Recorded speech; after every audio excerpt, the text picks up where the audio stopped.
Bonjour à tous et à toutes. Je me permets juste de vous faire plutôt une petite vidéo. Ça permet de changer un petit peu des messages sur Discord ou des pavés sur Game on Tabletop sur la page de financement. Juste pour vous tenir un petit peu informé en direct, je me suis noté deux, trois petits trucs, mais il y en a même que j'ai oublié, donc je vais en profiter pour vous raconter un petit peu où ça en est, pour que vous revoyez un petit peu ma tronche, parce que c'est bien aussi de mettre un visage sur un projet qui a autant galéré, et de pouvoir avoir un coupable, du coup vous en avez un. Non, mais c'était aussi dans l'idée justement de rassurer un petit peu les gens. Le projet continue toujours.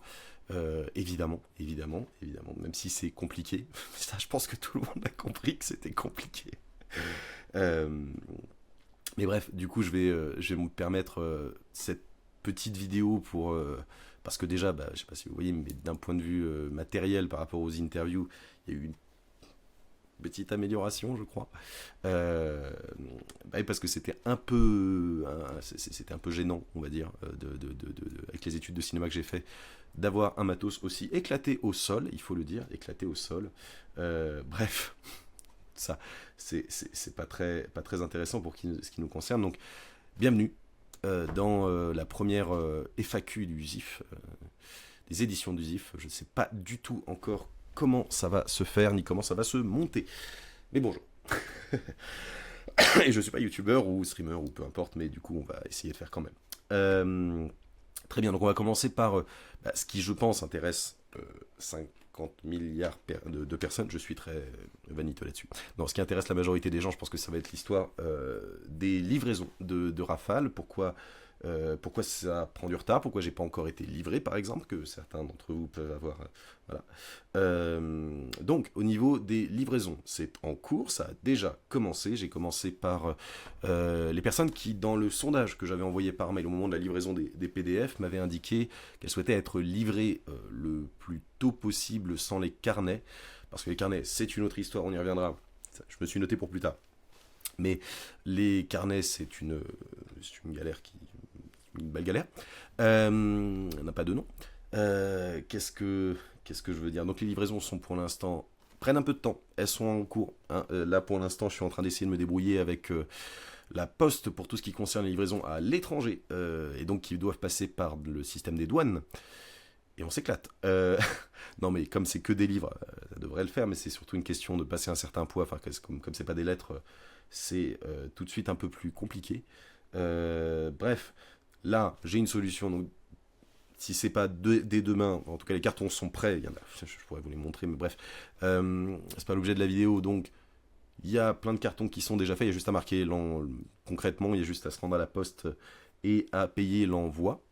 Et donc, ça m'amène directement, mais quelle transition, ça m'amène directement vers pourquoi est-ce que ça a pris autant de temps? Parce que comme je vous l'avais indiqué dans un certain nombre de messages, je ne saurais même plus dire quand ni sous quelle forme, enfin ça a été assez. Voilà. La fin du financement, enfin la fin de la création du jeu a été un petit peu compliquée d'un point de vue budget. J'ai pas forcément très bien géré, j'ai assez mal géré, faut pas se mentir. Le budget du coup du financement, enfin le fait que on est passé à un jeu qui était vachement plus ambitieux point de vue de la création, d'un point de vue des illustrations, du point de vue du budget global à gérer. Et voilà, comme j'imaginais vraiment pas à la base créer un jeu en coffret, en trois bouquins, enfin en trois bouquins si, mais enfin, de manière beaucoup plus modeste quoi. Euh, donc ça a un peu fait exploser tous les prévisionnels et j'étais pas forcément prêt, j'avais pas forcément les armes pour gérer un budget comme ça. Bref, je l'ai très mal géré. Et aujourd'hui, pourquoi les livraisons ont du retard? Parce que c'est en fait mon salaire de tous les mois qui vient payer les livraisons petit à petit. Donc, je vous demande absolument, et je tiens à être très très clair là-dessus, j'essaie de regarder au maximum la caméra pour essayer d'être... voilà, je ne vous demande rien du tout, juste essayer d'être compréhensif vis-à-vis du fait que... Enfin, rien du tout en plus, hein, en termes de... qu'on soit d'accord, vous avez déjà suffisamment payé et attendu. Il s'agit surtout voilà, d'être un peu... Je vous le demande d'être un peu compréhensif, un peu patient, parce que tout arrive, tout est là, mais ça prend du temps. Ça prend du temps. J'ai eu des galères professionnelles parce que voilà, je redis aussi, j'en profite de cette petite vidéo parce que peut-être certains ne le savent pas, mais du coup, c'est pas mon emploi principal. Il y a eu un moment même, là, j'ai réduit un petit peu, mais j'étais à 2 boulots plus les éditions du Zip, donc Rafale. C'était dur à gérer. C'est pour ça qu'il y a eu des moments où ça a peu avancé. Il y a aussi eu des moments où j'attendais que les choses se fassent, etc. Les impressions étaient lancées, bref. Mais globalement, c'était aussi dû à un surplus de travail clair. Un clair surplus de travail. Et donc là, c'est en train de... Bah, en fait, j'ai pris des mesures pour que ça se régule. Et du coup, c'est clairement en train de se faire. En fait, jour après jour, les cartons, puis les envois, puis les cartons, puis les nouveaux envois. Bref, pour résumer un petit peu les choses, en gros, là, ma priorité, c'est les envois à l'international, la Suisse, la Belgique ou autre, pour toutes les personnes qui ont demandé à être livrées le plus tôt possible, je prends les termes du sondage, le plus tôt possible sans carnet. Ensuite, ma seconde priorité après ça, c'est dans l'ordre, les livraisons des personnes qui n'avaient pas répondu au sondage mais qui m'ont contacté. Et là, quel que soit le pays, enfin France ou autre. Pour après, ça se fera dans l'ordre dans lequel vous avez normalement, enfin c'est l'ordre qui m'est indiqué par la plateforme de financement, l'ordre dans lequel vous avez financé le projet. C'est pas un ordre alphabétique. Donc j'ai pas vous... Voilà, puis c'est un peu compliqué, j'ai pas encore forcément de solution pour informer les personnes en avance au moment de l'envoi. Faut définitivement que je mette en place un systématisme d'envoyer un mail quand j'envoie le colis à la personne. Là, pour ce premier envoi, honnêtement, il y avait, je sais plus combien j'ai fait d'envois, mais c'était au-dessus de 150, quelque chose, 170, quelque chose comme ça. Je l'ai pas fait. Je l'ai pas fait. J'ai gardé évidemment toutes les infos, etc. Mais pour m'assurer que tout se passe bien, mais je n'ai pas eu ce réflexe.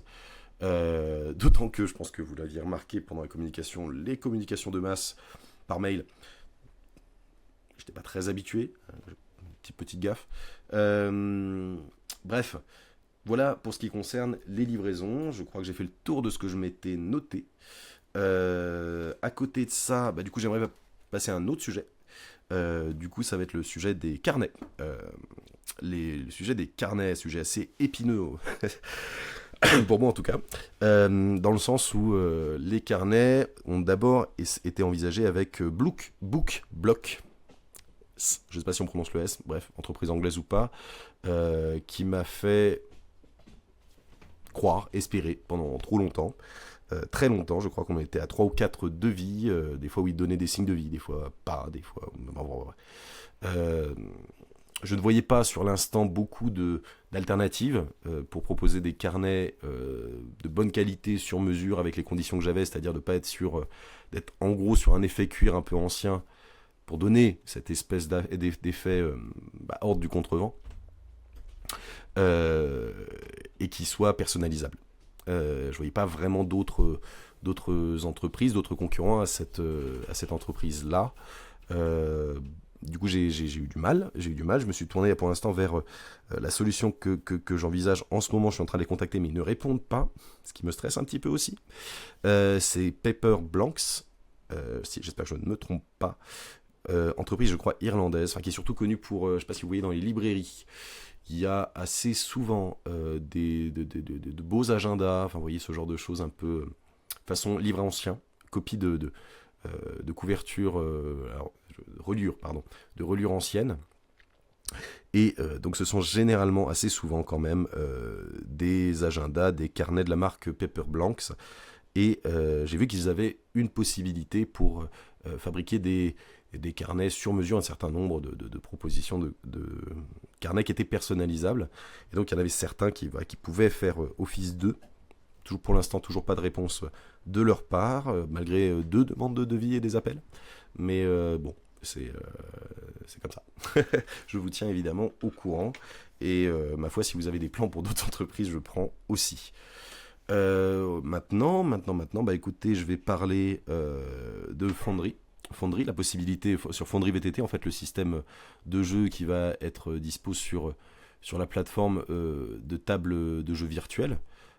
Alors, pour ceux qui ne connaissent pas Les tables de jeu virtuelles, en fait, c'est tout simplement des logiciels qui permettent de simuler et d'automatiser un certain nombre de choses qu'on fait, de calculs, de stats, etc., qu'on fait dans les jeux de rôle. Et donc, chaque table a une certaine liste de systèmes. Et moi, je suis assez amateur du logiciel Foundry VTT, qui pour moi est c'est un avis personnel, mais c'est un peu le haut de gamme c'est le plus adapté à une pratique plus expérimentée, on va dire. Dans le sens où le logiciel est de base payant à l'acquisition, c'est un achat unique, mais à partir de là, vous n'avez plus à payer pour jouer. Il n'y a pas d'abonnement, il n'y a pas d'autre chose. Vous voulez jouer à un jeu, vous n'avez pas à payer pour ce jeu. Le système est mis gratuitement, est disponible gratuitement. Seule chose qui peut exister, c'est si vous avez des livres qui sont numérisés ou intégrés dans un module premium, qui sont malgré tout assez rares, mais qui de toute façon relèvent de l'achat de contenu, en fait. Ça revient à acheter un nouveau livre.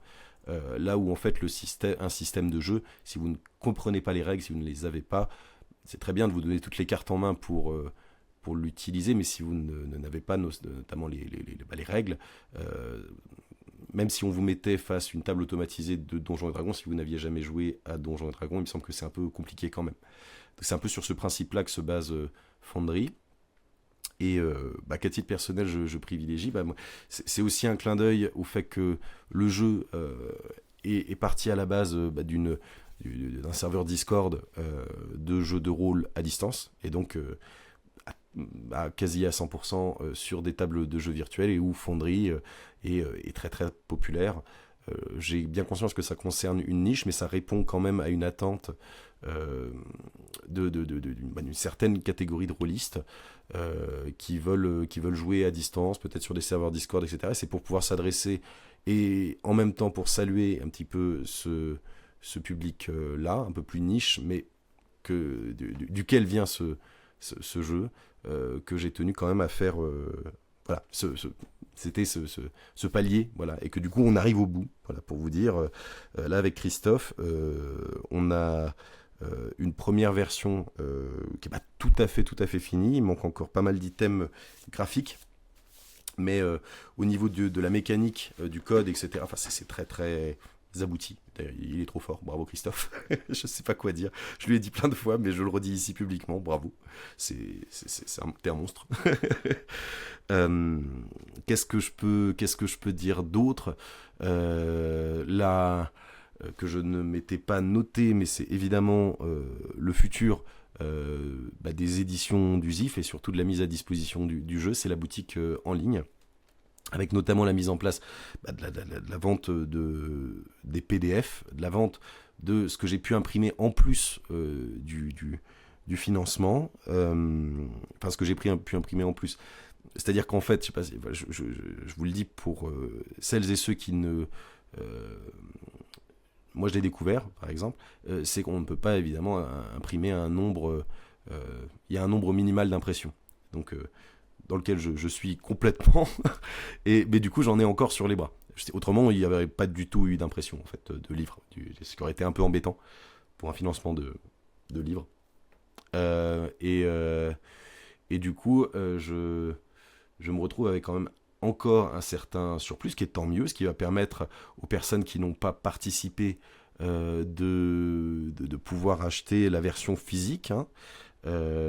Et donc du coup sur le site, je prévois effectivement un genre de boutique en ligne. Alors pour l'instant c'est très très très... c'est à l'état de projet. C'est à l'état de projet qui avance, parce que moi je découvre le monde merveilleux du web design, et quand on veut se lancer dans le web design et qu'on attaque par une boutique en ligne, j'ai cru comprendre que c'était assez corsé. Je peux l'assurer.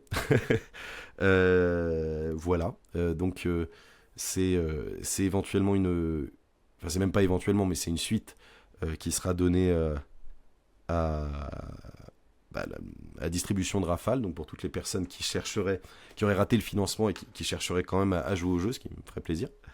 Ce qui fait toujours plaisir, hein, de toute façon, quand son jeu est joué, je pense que c'était surtout pour ça que je voulais faire un financement à la base quand même. C'était pas pour faire du fric, j'en ai perdu tellement. Bref, j'en rigole. Hein. Mais mon but à la base, c'est quand même qu'on joue enfin, voilà, que les gens aiment bien mon jeu, j'espère. Euh, Qu'est-ce que je peux rajouter d'autre? Je peux rajouter aussi. Bah, il y a d'autres envies en termes de création pour la suite. J'espère, pour lesquelles je vais prendre un temps infini de préparation. Mais il y aura aussi l'expérience finalement de cette première, voilà, enfin c'est ce premier financement, cette première édition euh, qui va beaucoup servir, énormément servir, euh, pour justement prendre beaucoup le temps, pour faire les choses très différemment, euh, avec l'acquisition de cette expérience, cette première expérience qui m'aura apporté quand même pas mal de choses pour pas me gourer sur la suite. J'espère, du moins j'espère. Après, je pense qu'on se plante, quoi qu'il arrive, en essayant. Et j'aimerais encore essayer, j'espère, en prenant un autre, en prenant plus le temps, en prenant plus de précautions.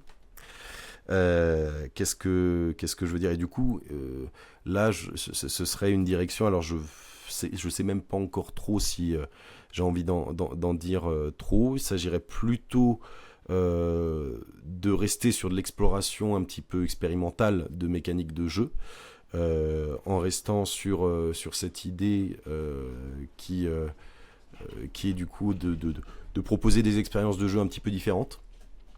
Par exemple, là ce serait sur du jeu en temps réel, une collection, j'espère, autour d'un système de jeu auquel je réfléchis depuis un moment, que j'avais déjà expérimenté pendant la crise du Covid, pendant le confinement, euh, qui était basé sur le fait de jouer pendant une continuité de temps.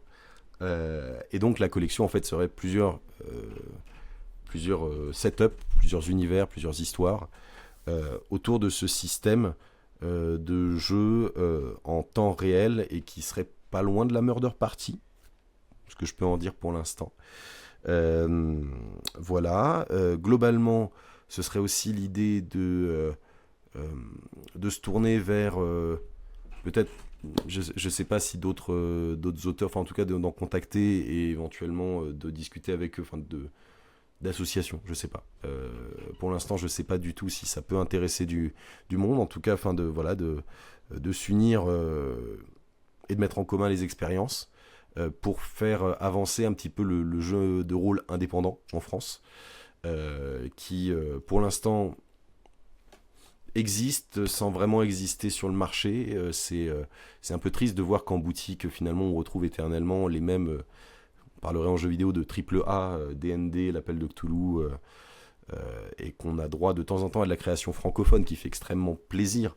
Je pense au Douze Saints, je pense au Barbu, je pense à la Loutre Rôliste, je pense à... j'en oublie évidemment et ça va en énerver.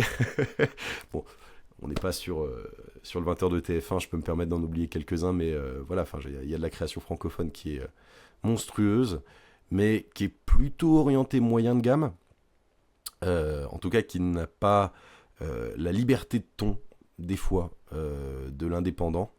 Et en fait, que j'aimerais, ce serait éventuellement proposer plus de choses qui seraient de l'esprit de l'indépendant, avec cette liberté de ton et d'exploration dans les mécaniques de jeu, et particulièrement avec des coûts de production et de vente qui soient très réduits. Bref, l'objectif de la maison d'édition, s'il faut en mettre un, ce serait plutôt de faire parvenir l'indépendant, le jeu de rôle indépendant, jusque dans les boutiques, jusque sur le médium papier, qui pour l'instant, je trouve, à titre personnel, est un peu réservé aux connaisseurs, un peu à ceux qui savent où chercher, qui connaissent déjà les auteurs et qui, par exemple, je pense au public des boutiques de jeux, n'est pas forcément mis en avant, n'est même pas forcément disponible. Et voilà, et c'est ça, vers ce domaine-là que j'aimerais bien, dans l'idéal, avancer. Qu'est-ce que je peux rajouter? Ma foi, je ne sais pas. Si vous avez d'autres questions, il n'y a pas à hésiter. Je sais pas, l'origine pourquoi le changement de nom de maison d'édition? Pourquoi? Parce que les éditions révoltées, c'était très ça fait un petit côté enfantin. Il y a un petit côté immature qui me faisait marrer parce que c'était un jeu de mots euh, sur Volt, mais en fait je me suis rendu compte que c'était précisément quand Alain Damasio a inventé la Volt, le mot Volt, c'était précisément pour éviter le mot révolte, qui est une réaction. Volt, c'est une création. Bref, je me suis dit, du coup j'étais un peu tombé dans le piège. Et, euh, et du coup, voilà, l'idée c'était effectivement de partir avec Zif sur un truc un peu plus, je sais pas, ça fait Zéphyr, on peut penser au Zeph, l'espèce d'argot pour le vent, enfin voilà, il y a ce genre de choses. Puis voilà, j'aime bien l'idée d'un néologisme pour quelque chose qui est un peu de l'ordre de l'imaginaire, du jeu, de la création, un peu d'expérimenter des choses, quoi. Donc j'aimais bien aussi le fait d'expérimenter avec sous le patronyme, un néologisme, voilà. C'était un peu cette idée-là. Là-dessus, bah écoutez, j'espère que j'ai pas été trop ennuyeux. Je vais essayer de monter un petit peu. Ce sera sans doute pas du tout monté. J'espère que j'ai pas été trop ennuyeux. Et bah écoutez, je vous remercie de m'avoir écouté si vous êtes jusque-là. Et qu'est-ce que je peux vous dire? Bon vent. Ciao.